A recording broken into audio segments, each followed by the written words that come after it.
What's up, guys? Do you remember whenever Chris Eubank Jr.'s career started? And senior English was always in the limelight. Do you remember that? Every chance he got, like the interviews and all. But you wanted him to speak in the interviews, you know what I mean? Because not English Junior took him a little while to come along in that department. Credit to Chris Eubank Jr., he became a personality in his own right and came into himself and become a really good speaker and a really good guy for the trash talking too. Like, so let's not get off topic. Working on my pronunciation actually off camera earlier, and just got caught up in some sort of Freudian stumble, you know. But basic crack is, you know, some people love the limelight, like they do, like, you know, and some people will be happy to play to, you know, pack Wembley every night or down the pub, you know what I mean, hosting karaoke, like they'll probably sing more songs than anybody else.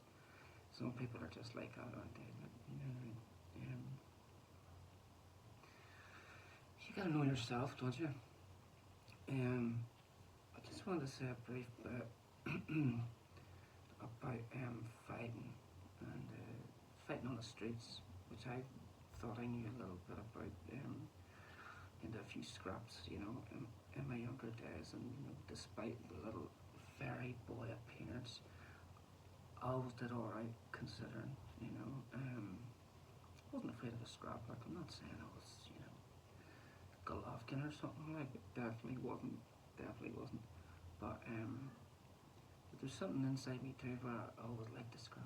You know, at a certain age, boys with the testosterone's running, and 17, 18, you go out and, you know, walk out against theirs or whatever.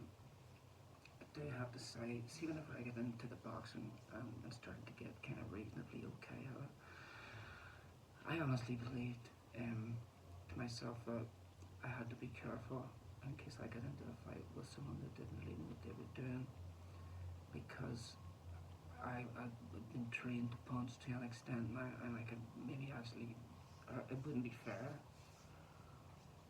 you know. But that's a very strange path for one to own self-honouring delusion to take, but that's where mine went. There might have been some truth in it, probably not very much, because I got in 2 fights inside the course of a year. I hadn't fought with anybody for about, I don't know, 10 years or something, probably. Well, 5 anyway. And the one fight, the first guy was a real loudmouth, you know what I mean? And I'm quite a quiet guy, you know, and he kept shouting and shouting and shouting, and my anxiety was just going like that, and I really wanted to kind of, because of that, I didn't want to do anything, but we ended up having, you know, a wee bit of a roll about on the cobbles, like, and I smacked him up like completely, you know, talk about poetic justice, but it had to be done because this guy was a big mouth, and he deserved it. Not shortly afterwards, but a little while after, I got into a fight with a guy who really knew how to fight, and not just in terms of boxing skills and other things like that, although he had plenty of that, including what would you call it, ninjutsu or something, like kickboxing, knees to the face. When somebody grabs you behind the head and repeatedly knees you, to the point where they could fracture your skull, break your nose, you know, break both your eye sockets if they wanted to, you know, depending on how well you stand up to it. And some people are psychopaths. You could get into a fight with a guy with those type of skills and that kind of anger and fury inside them, and they could murder you, like, if you're not lucky, you know what I mean?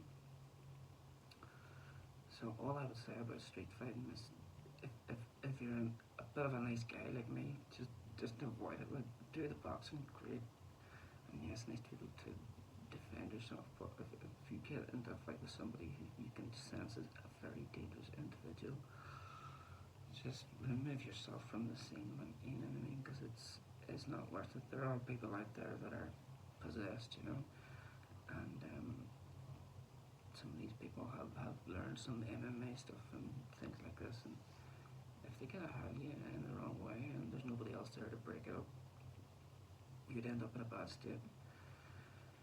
If you are somebody that tends to frequent, you know, spots where guys like this are always about, and you are the sort of guy that really fancies yourself as a tidy wee bit of business, and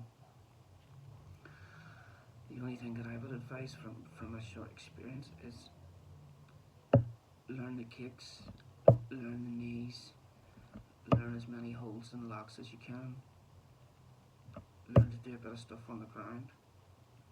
Do you know what I mean? If you're coming from a place of boxing, even if you're just a fantastic boxer, anything can happen in a street fight. Do you know what I mean? It shouldn't be me. It shouldn't be me advertising this knowledge, like, you know what I mean? But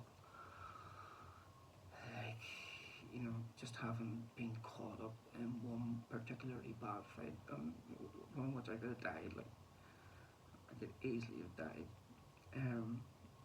Thank God I didn't. I would say, yeah, if you're gonna go in for that type of life, make sure and educate yourself and get the right moves there, right? You know what I mean? Even if it is just a bit of boxing and stuff like that, and keep yourself right and keep yourself fit and all of that. Because anything can happen, right? And there are actual psychopaths out there, like loads of them, like loads of them. Some people might look at you and say, "Oh, he's a psychopath," you know, he's mad, he's mad.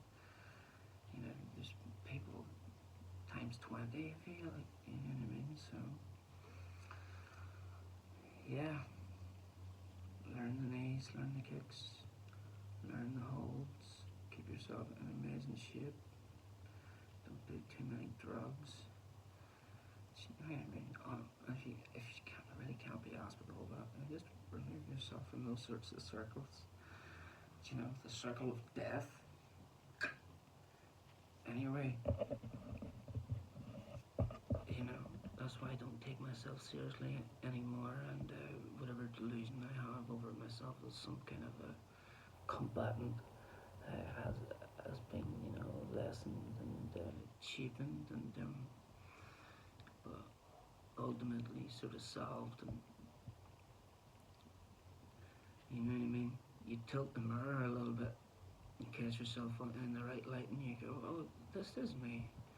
This is who I've always been," and there's no shame in being yourself. And you do know also that you can still kick a bit of ass, like, you can still kick a bit of ass, but you have to be sensible, because you don't want to die either, do you? Good night.